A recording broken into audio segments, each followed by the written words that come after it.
I'm in the market for alternatives if you have something else you'd like to do. Well, I figure we're here, we're mic'd up, we're ready to go, we're chatty. Okay, You're feeling in a chatty mood? Okay, fine. Yeah, somehow I could be persuaded. I don't know why. This episode of Trifles is made possible by listeners like you who support us on Patreon and Substack. To learn more, go to patreon.com/trifles or trifles.substack.com. Welcome to Trifles, a weekly podcast about the Sherlock Holmes stories. It is, of course, a trifle, but there is nothing so important as trifles. Yes, the colorman was retired, the three-quarter was missing, and the client was illustrious, but there are so many other details to pick apart in the stories. Pray, be precise as to details. You know the plots, but what about the minutiae? Have you ever wondered why Sherlock Holmes had 3 different colored dressing gowns? Or what a Crockford is? You are very inquisitive, Mr. Holmes. It is my business to know what other people don't know. Scott Monty and Burt Wolder will have the answers to these questions and more in Trifles. The game's afoot.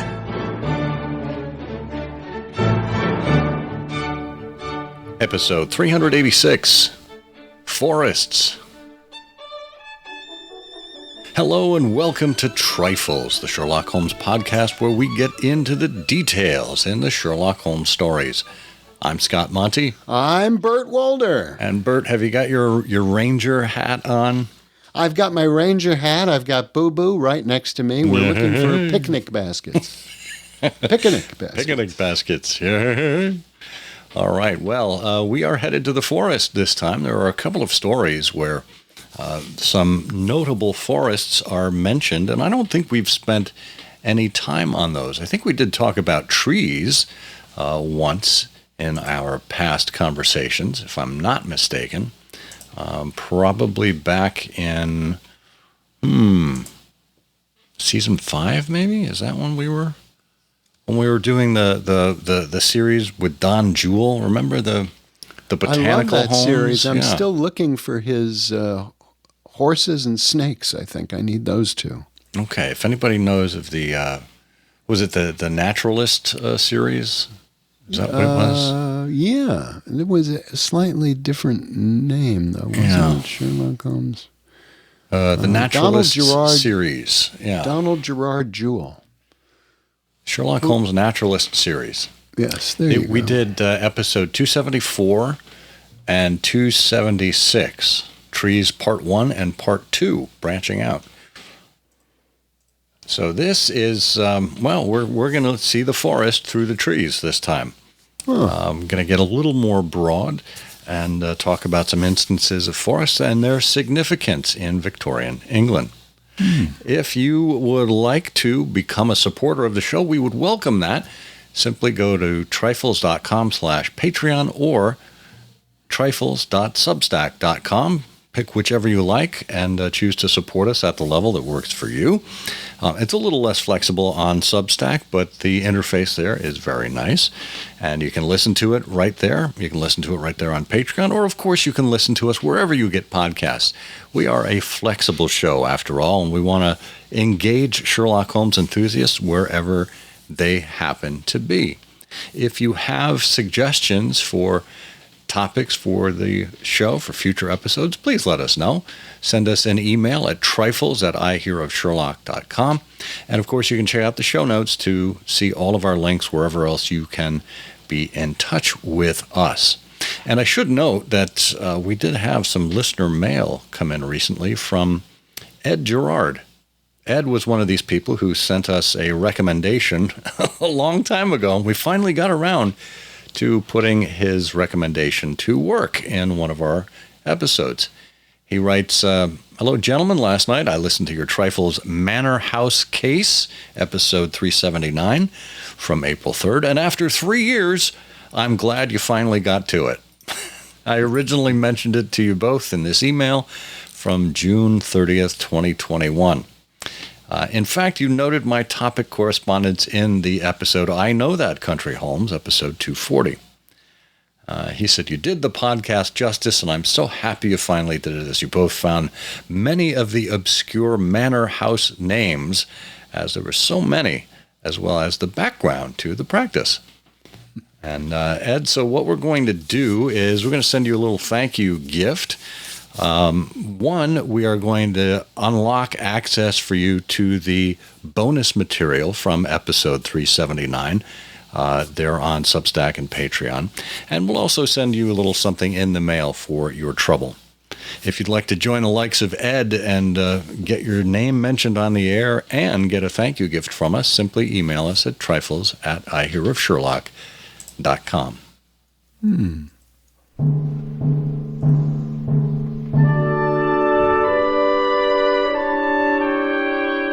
All right, tally-ho, Bert. Shall we head to the forest? Yes, yeah, but before we do that, I just have to say to Ed, Yes. he may wonder why it took us 3 years to. Now, a couple of interesting things about that. First of all, the word "only" is missing in his sentence. But why it took us only 3 years? But it's because the premise, the way this operates, the Swiss watch that is Trifles, and indeed the whole spectrum of IHO's media, entertainment content, operates on the basis of that it's always 1895. And on May 24th, 1895, we've been working diligently to celebrate Henry Irving's knighthood. He became the first actor to receive a knighthood. And we had originally planned, to get to Ed's comment, I think long about, what was it? It was 2073, I think 2073 in the So spring. we're actually ahead of schedule. Yeah, very when you think much about so. it. We just put you to the top of the queue. Perfect. Yeah. I like your timekeeping, Bert. Yeah, and also Oscar Wilde was sentenced on May 25th in 1895, and that's going to take up a lot of work on our part. So. Looking forward to that. Yeah, me too. Well, we head to the forest this time to escape to escape this commentary. It's interesting because when we think of, or at least when I think of the English countryside, I think of rolling hills and open fields and a lot of greenery. I don't often think about forests, and yet there are some significant forests in the English countryside, particularly those that were claimed by royal charter centuries and centuries ago, that do make their way into the canonical references. So I thought it might be an opportune time for us to mention the handful of times that forests were mentioned. Well, yeah, and we will cross over into, some of those areas that were affected by that engagement with royalty that you just alluded to, and other things about English history, as we do. Although there aren't that many mentions of forests in the canon, but there's a good one, and that gets us sort of, which raises a question to me, but it gets us also off to this question of royalty, which is in a cardboard box. And in the cardboard box, you've got Watson lamenting that he's in the stifling summer, I gather, of or the heat or the uncomfortable weather of London. And he says he's yearning for the glades of the New Forest or the shingle of Southsea. Now, the question I had about that is about the shingle of Southsea. Why is it that shingle is associated with the seaside? Is it because of the sand? Or, yes. Is that it? Yeah, because it when smaller waves kind of lap up on shore and then the tide goes out, it creates that kind of rippled effect on the sand, those very small kinds of, almost like corrugated metal. And that is the shingle. At least from what I understand. Oh, okay. Well, that makes a lot of sense. Well, either that, or if you go to the beach in your older age and you happen to come down with the virus, and you come home with a bad case of shingles. Well, I like the former explanation. So let me stand corrected. I've checked the dictionary. The shingle is officially a mass of small rounded pebbles at a seashore. Oh. So it's less sand than it is small pebbles. So that's your shingle. Yeah. Oh, I see. So the reference to it really is more geolocational than textural. In other words, the shingle on a house, would be... If you actually look at shingling on a house, it's usually that kind of mottled, that pebbled kind of finish, if you will. So that would make sense from an etymological standpoint. Yeah, well... But now I'm just keeping in mind Jennifer Casasanto's comment a bit ago about odd word usage. Yes. And it doesn't hurt to think about that. Well, anyway, New Forest. It's worth keeping in mind. But this is interesting, though, that here we have Watson yearning for the glade of the New Forest or the shingle of Southsea. And he mentions that his bank account was depleted and he had kind of put off his holiday. But this is very similar to, particularly in the East Coast around that same time, New Yorkers would flee the city, and particularly in the hot weather of August. And they would head up north to the mountains of the Berkshires in western Massachusetts, or they would flock out to the shore, the Jersey Shore, not too far from you, Bert, where they would seek out either a forest or a seaside for a respite from the heat. I'm looking forward to the continuation of global warming so that the front of my house will soon be seaside. Perfect. Yeah, you have your beach chairs ready. Yeah. That's great. But well, the New Forest, gets us to part of what you mentioned here about royalty, because this goes back to William the Conqueror, who introduced forest law, which claimed all the woodlands in the country as the hunting ground of kings, and anybody who killed a deer or a boar, would, and this is in the 12th century, would be made very uncomfortable, and that was modified under the Magna Carta, but it lasted until, well into the 1600s, and then the other big thing that affected the forests in England was the navy, because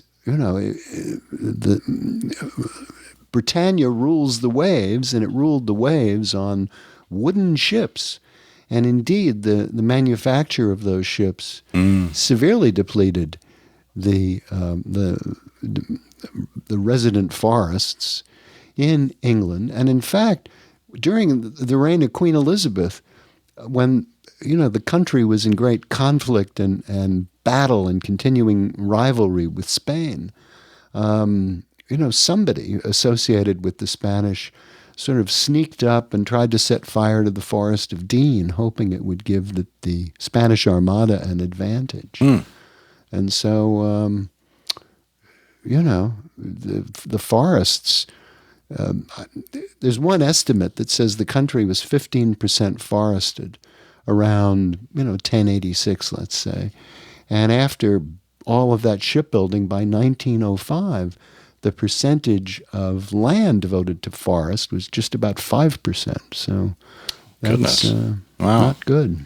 Well, I suppose that explains why I would have that impression of England as rolling hills and open countryside.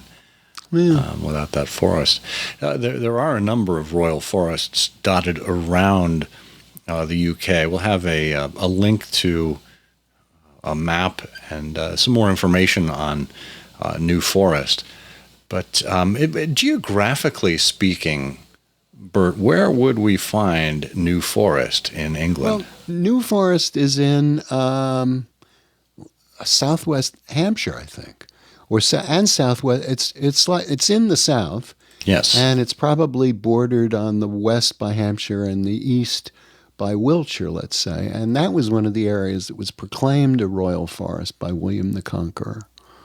Now, exactly how big is it? I don't know or remember. As far as acreage, well, I know the royal family owns 90% of it, and it's a national park as well. So there are areas that are open to the public, certainly, and you can go and obviously take a look at the wildlife, the birds and reptiles, amphibians, ponies, cattle, donkeys, pigs, deer, etc. And there's obviously a lot of conservation efforts that are going on there. I know King Charles III, that's a particular interest of his. So, a great opportunity to take the day out. And this is central South England, and New Forest borders or is not very far from Southsea. So right there you have the opportunity and the option of either going to the glade of New Forest or the shingle of Southsea. Oh, how clever of Watson. Yeah. Nice placement. Right. So that was in the introduction of the cardboard box, which was then pilfered and repeated for the intro of The Resident Patient. This is that famous hot weather scene where Holmes and Watson, and the mind reading scene where Holmes and Watson are cooped up. But then when it comes to another area of forest, and this is in a slightly different area, we go to Black Peter. And in Black Peter, we are told that that Deep Dean House, where Black Peter lived, was in Forest Row. And Forest Row actually has some history to it as well, just like New Forest does. When it comes to Forest Row, it's actually a village and parish in the Weldon district of East Sussex.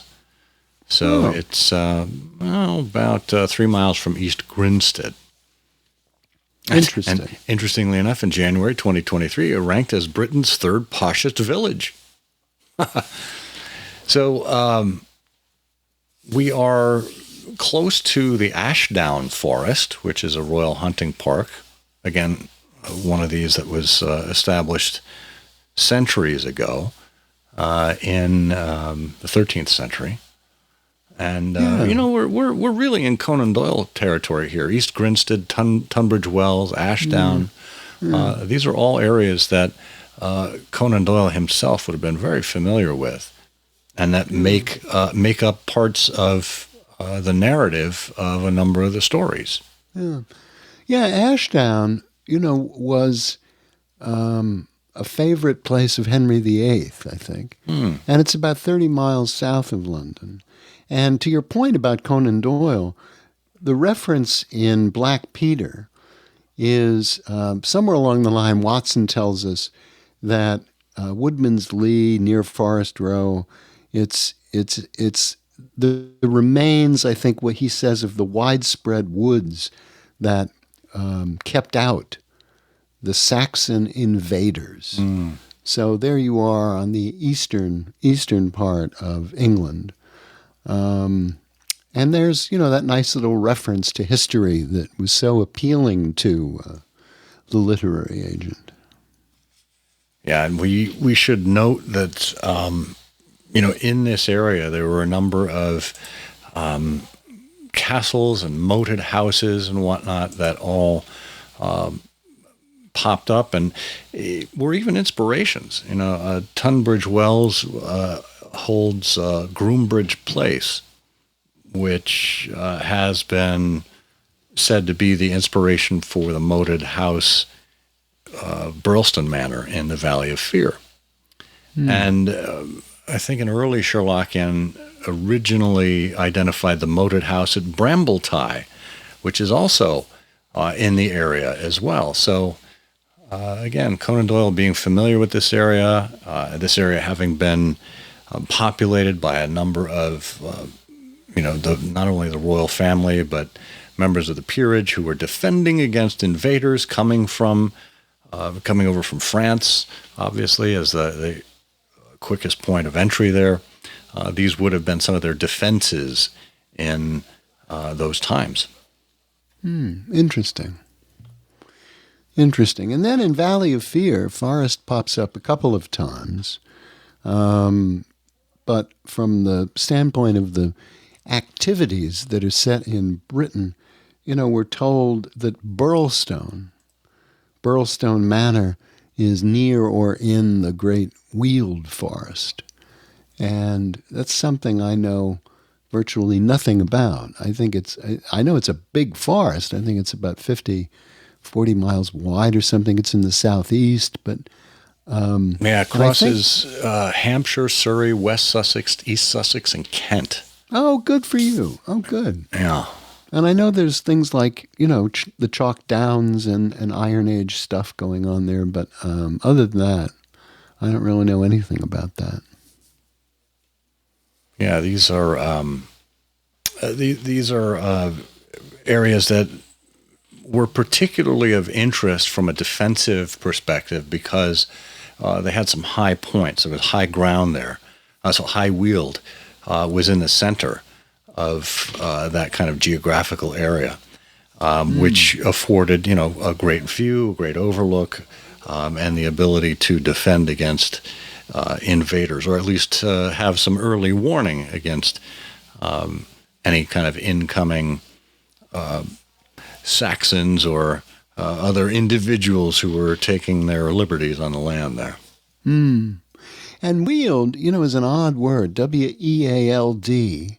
Well, it's odd to me anyway, but I know it means woodland.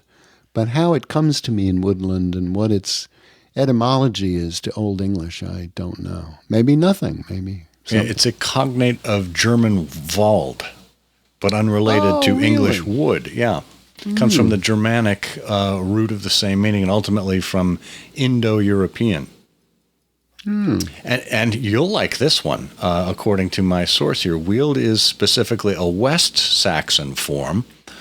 Wold is the Anglian form of the word. So, Bert, you are a forest man. Yeah, good for me. You are Ranger Bert. The Vold, yeah. Volder. Bert Volda. High time, yeah. Yes. So, I'm a lumberjack. I work all day. You wear high heels. Yeah. Suspenders and a bra. Yeah. Of course, the lyrics are escaping me when I need them most. Good. But, That's good. There is one more forest in the canon that often goes overlooked. And, as long as we're speaking about Germanic things, I thought it would be appropriate to call out Count Negretto Silvius. And why would we call out Count Negretto Silvius when it comes to forest? Well, it on the surface it mists me, but it must be Sylvan. His name must be Silvius. Negretto meaning black, and Silvius meaning forest. He's the Black Forest. Oh, the Black Forest. And nobody even brought cake. Well, when you don't have a Black Forest cake, the most you can hope for is a trifle. It is, of course, a trifle, but there is nothing so important as trifles. Please join us again next week for another installment of Trifles. Show notes are available on SherlockHolmesPodcast.com. Please subscribe to us on Apple Podcasts and be sure to check out our longer show, I Hear of Sherlock Everywhere, where we interview notable Sherlockians and share news of the Sherlockian world. You've taken my breath away, Mr. Holmes. This account of you we have from all quarters received. Only a German is so uncourteous to his verbs.